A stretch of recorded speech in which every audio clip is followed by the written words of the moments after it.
August 5, 1945. Twilight over the Imperial Naval Base at Kure. The heat clung to the harbor like a second skin. Captain Hideaki Tanaka stood on the deck of what remained of the battleship Haruna, her steel flanks scarred by American bombs, her guns silent for weeks.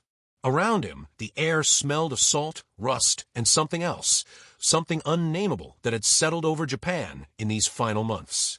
He watched the sun descend behind the mountains, painting the sky in shades of crimson and gold, colors that reminded him of the flag he had sworn to defend. In his hand, he clutched a letter from his son, stationed somewhere in the ruins of Okinawa. The boy had written about cherry blossoms, about honor, about the certainty that Tokyo would never fall. Tanaka folded the letter carefully and placed it inside his uniform, against his heart.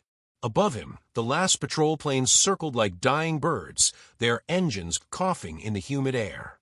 He did not know that in less than 24 hours, the world would change in a way that no flag, no oath, no promise could prevent. The confidence that filled men like Captain Tanaka had been forged over decades, hammered into shape by a military culture that taught one unshakable truth: Japan was divine, protected by gods, destined for greatness. From the earliest days of the Meiji Restoration, the nation had transformed itself from feudal isolation into an industrial power that defeated Russia in 1905, conquered Manchuria in the 1930s, and struck the American fleet at Pearl Harbor with such devastating precision that the Western world reeled in shock. Japanese officers grew up studying the Bushido code, the way of the warrior, which promised that death in service to the emperor was the highest honor a man could achieve. They learned that surrender was disgrace, that retreat was unthinkable, that the homeland, particularly Tokyo, the sacred heart of the empire, stood beyond the reach of enemy hands. This was not mere propaganda, it was the foundation of identity itself. When Captain Tanaka graduated from Imperial Naval Academy in 1928, his instructors spoke with absolute certainty about Japan's manifest destiny. They showed maps of Asia painted in the colors of the rising sun, stretching from Burma to the Solomon Islands, from the Aleutians to Java. They explained how Japanese discipline, Japanese spirit, Japanese willingness to sacrifice would overcome any material disadvantage. Even as the war turned against them, as Midway became a graveyard for carriers, as Guadalcanal consumed thousands of men, as island after island fell to American forces, the message from Tokyo remained unchanged. Hold the line, trust in the divine wind, believe that the homeland would never be touched. Radio broadcasts spoke of new weapons being developed, of millions of civilians training with bamboo spears to resist invasion, of a final, glorious battle that would break the American will. The captains believed because they had been taught to believe, because doubt itself was a form of betrayal. But belief, however fervent, cannot stop physics. It cannot halt the uranium atoms as they split, cannot contain the chain reaction that turns matter into energy at temperatures exceeding the surface of the sun. On the morning of August 6, 1945, at 8:15 a.m., Captain Tanaka was reviewing supply reports in his quarters when the world outside his window turned white. Not the soft white of clouds or the pale white of morning mist, but a white so intense it seemed to burn through his eyelids, even when he closed them. The ship trembled. Not from bombs, he knew the concussion of bombs, had felt them shake the Haruna's deck dozens of times, but from something else, something that came from far away, and yet seemed to originate from everywhere at once. Papers flew from his desk. The light fixture above his head swung wildly. Then came the sound, a roar that built and built until it filled not just his ears but his chest, his bones, his thoughts. He stumbled outside to find his crew staring northeast, toward Hiroshima, 70 kilometers distant. Above the city, a column of smoke was rising. No, not smoke, something darker, denser, a pillar that climbed into the stratosphere with a mushroom-shaped crown that seemed to mock the heavens themselves. No one spoke. The junior officers looked to Tanaka for explanation, for orders, for some framework to understand what they were seeing, but he had none to give. Radio communications from Hiroshima had ceased instantly. The military telegraph remained silent. Reconnaissance planes sent toward the city reported back in voices tight with incomprehension. The city was gone. Not burning, not damaged, gone. Vaporized. Flattened. Turned into a landscape of ash and shadow where entire neighborhoods had stood minutes before. The Imperial command structure, so rigid and efficient in victory, struggled to process catastrophe of this magnitude. Initial reports were classified, suppressed, denied. Surely it was exaggeration, hysteria, enemy propaganda. But Captain Tanaka knew men who had family in Hiroshima. His navigation officer's parents lived near the castle. His chief engineer's sister taught at a school in the Nakajima district. They made frantic calls, sent urgent telegrams, received no replies. By evening, the first survivors began to stagger into nearby towns, and with them came stories that sounded like descriptions of hell. People whose shadows had been burned into concrete walls while their bodies vanished, children whose skin hung from their arms like melted wax, fires that burned without fuel, a rain that fell black and poisonous from the sky. One man, a soldier who had been in a basement when the bomb fell, described how he emerged to find the entire city flat as a field, nothing standing except a few concrete buildings, the air full of the smell of burned flesh, and something chemical, something wrong. Captain Tanaka ordered his officers to maintain discipline, to trust that Tokyo would explain, that there was some defense against this new weapon, some countermeasure being prepared. But privately, in the darkness of his cabin, he took out his son's letter and read it again. Tokyo will never fall, Father. The Americans may have factories and ships, but we have spirit. We have the Emperor. We have the certainty that our cause is just. The paper trembled in his hands. What was spirit against a weapon that could erase a city in an instant? What was certainty against evidence that the rules of war, the rules of reality itself, had changed? The Imperial Naval Command issued a statement on August 7th, delivered via telegram to all remaining units. It acknowledged a new type of bomb had been used against Hiroshima. It urged continued resistance, claimed that Japan would develop countermeasures, insisted that surrender remained unthinkable. Captain Tanaka read the telegram to his assembled crew on the deck of the Haruna, watching their faces as they struggled to reconcile official assurance with what they had witnessed. That night, he heard men weeping in the darkness below decks, a sound he had never heard before, not after defeats at sea, not after kamikaze pilots flew off to die, not after learning that their families had been burned alive in firebomb raids. This was different. This was the sound of men realizing that everything they had been promised was a lie. 3 days passed. The radio brought news from Tokyo, confusing, contradictory, increasingly desperate. The Soviet Union had declared war, pouring across the Manchurian border with overwhelming force. American bombers continued to strike cities across Japan. Food supplies dwindled. The Haruna, damaged beyond repair, could not sortie even if ordered.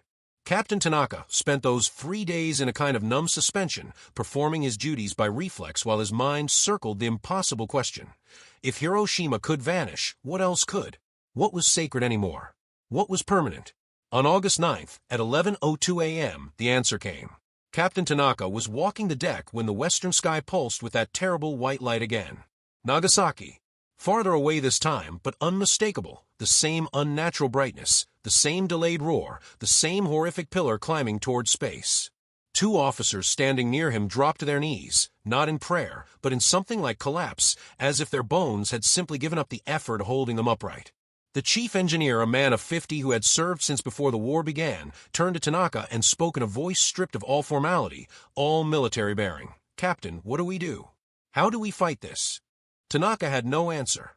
The question itself revealed the magnitude of their defeat, not a military defeat, not a tactical setback, but a philosophical annihilation. They had built their entire world on the premise of honorable combat, warrior spirit triumphing through superior will and sacrifice.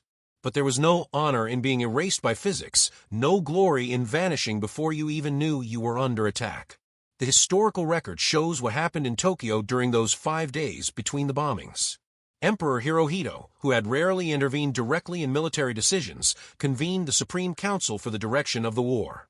The military faction, led by generals who still believed invasion could be resisted, argued for continuing the fight. They presented plans for Operation Ketsugo, the defense of the homeland, which would mobilize every man, woman, and child in suicidal resistance that would, they promised, inflict such casualties on the Americans that terms could be negotiated. But Hirohito had received reports from Hiroshima and Nagasaki. He had seen photographs smuggled to the palace, images of devastation so complete that they seemed abstract, unreal, like photographs of the moon's surface rather than human cities. He had been told by his scientific advisors that America might possess dozens of these weapons, that they could incinerate Tokyo, Kyoto, Osaka, every major city in Japan, one after another, until nothing remained but radioactive ash. Captain Tanaka did not know about these deliberations. He knew only what he could see from the deck of the Haruna, the smoke on the western horizon, the fear in his men's eyes, the silence from Tokyo that stretched hour after hour. On August 10th, unconfirmed rumors began circulating through the naval base, whispers that the government might surrender, that the emperor himself might speak to the nation, that the war might end not in glorious final battle, but in capitulation. The officers who spread these rumors were shouted down, accused of defeatism, threatened with arrest. But the rumors persisted, growing stronger, more detailed. Tanaka heard them and felt a strange emptiness opening inside him. His entire adult life had been oriented toward one purpose: victory or death in service to the emperor. If the emperor himself ordered surrender, what did that make of his service? What did it make of the men who had died under his command, the kamikaze pilots who had smiled before diving into American ships, the soldiers who had held pointless islands until they were exterminated? The silence from Tokyo was perhaps the cruelest part of those days. No directives came down through the chain of command. No speeches rallied the troops. The machinery of the imperial military, which had controlled every aspect of Japanese life for years, seemed to have simply stopped. Captain Tanaka ordered drills to maintain discipline, but the exercises felt hollow.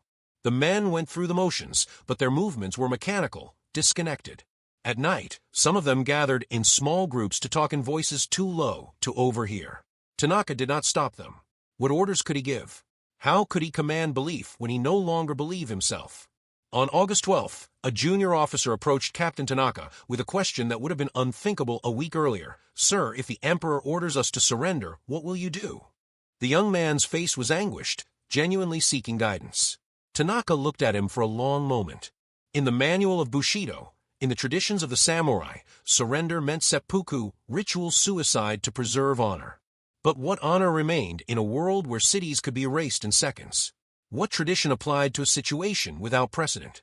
He thought of his son's letter, still pressed against his heart. He thought of the cherry blossoms the boy had described, which would bloom again next spring, whether Japan surrendered or not. Finally, he said, "I will obey the emperor's will, as I have always done." It was not a satisfying answer, but it was the only honest one he could give.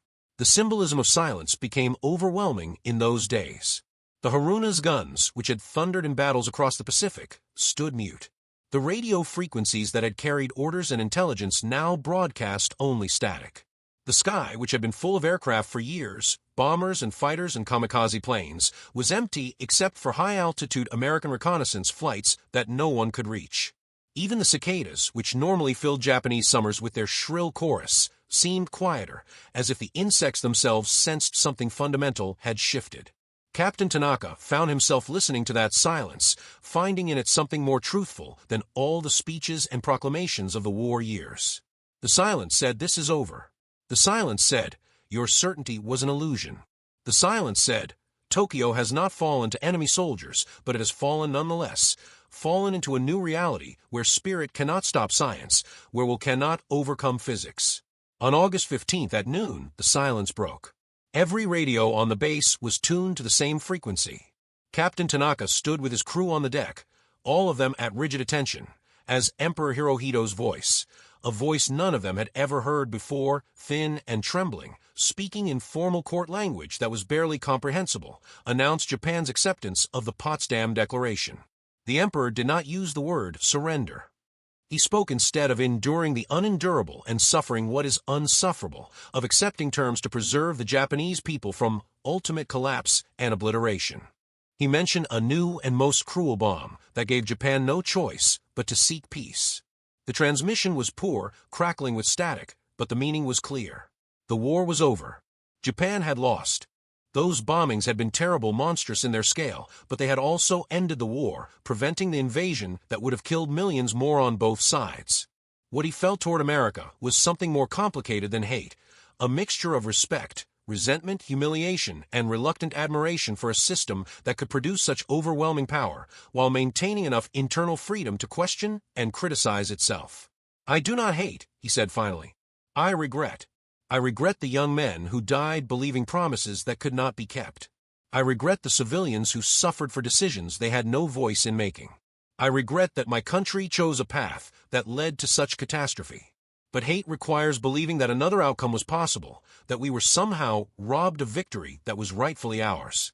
We were not. We were defeated by an enemy with superior resources, superior technology, and sufficient ruthlessness to use that technology without hesitation. To hate them for this would be like hating a typhoon for destroying a village. It is simply what happened, the natural outcome of the forces involved. The symbolic weight of Hiroshima and Nagasaki, Tanaka came to understand, extended far beyond Japan's defeat. Those two bombings marked a threshold in human history, the point at which our capacity for destruction finally exceeded any rational purpose for destruction. Wars had always been terrible, but they had operated within comprehensible limits. A city could be besieged, conquered, burned, but it took time, effort, and commitment of resources. Now, a single bomber carrying a single weapon could erase a city in seconds, kill more people instantly than had died in entire medieval wars. This was not progress but revelation. Humanity had developed the power of gods without developing the wisdom of gods, had unlocked forces that made previous questions of honor and courage almost quaintly irrelevant. Captain Tanaka lived until 1968, dying quietly at age 68 from cancer that may or may not have been related to his proximity to the radiation clouds that drifted across Japan in August 1945. In his final years, he watched Japan transform from devastated ruin into economic powerhouse, rebuilding under American guidance into a peaceful democracy that renounced war and military aggression. He saw his son become a professor of engineering, teaching a new generation of Japanese students who knew nothing of the certainties that had shaped their grandparents' lives. He saw young people questioning authority, protesting war, demanding rights, all things that would have been unthinkable in the Japan of his youth. Sometimes he was disturbed by this loosening of traditional values, this American-style individualism that seemed to disrespect collective obligation. But he also recognized that this was the price, or perhaps the benefit, of freedom. A society where people could question promises, demand evidence, refuse blind obedience was less likely to march itself into catastrophe. His last conversation with his son took place in the hospital, 3 days before he died. The son, now middle-aged, asked the same question Captain Tanaka had wrestled with for 2 decades. "Father, was our sacrifice meaningless? Did all those men die for nothing?" Tanaka looked at his son, healthy, educated, prosperous in ways the wartime generation had never imagined, and gave the answer he had finally arrived at. Their deaths were meaningless in that they achieved nothing the war aimed to achieve. Japan did not gain empire, did not establish Asian co-prosperity, did not prove the superiority of spirit over material. But their deaths were not meaningless in the larger sense, because their suffering taught lessons that Japan needed to learn. We learned that promises of invincibility are lies. We learned that certainty is dangerous. We learned that might does not make right, but right without might cannot defend itself. We learned that freedom is not weakness but strength, because free people can recognize and correct mistakes that rigid ideologies force you to defend. Tokyo did not fall to American soldiers, but it fell to American truth, the truth that power without wisdom leads to destruction, that technology guided by democratic values will defeat technology guided by imperial arrogance, that in the end, the nation that enables its people to think freely will create more, invent more, and achieve more than any nation that demands conformity.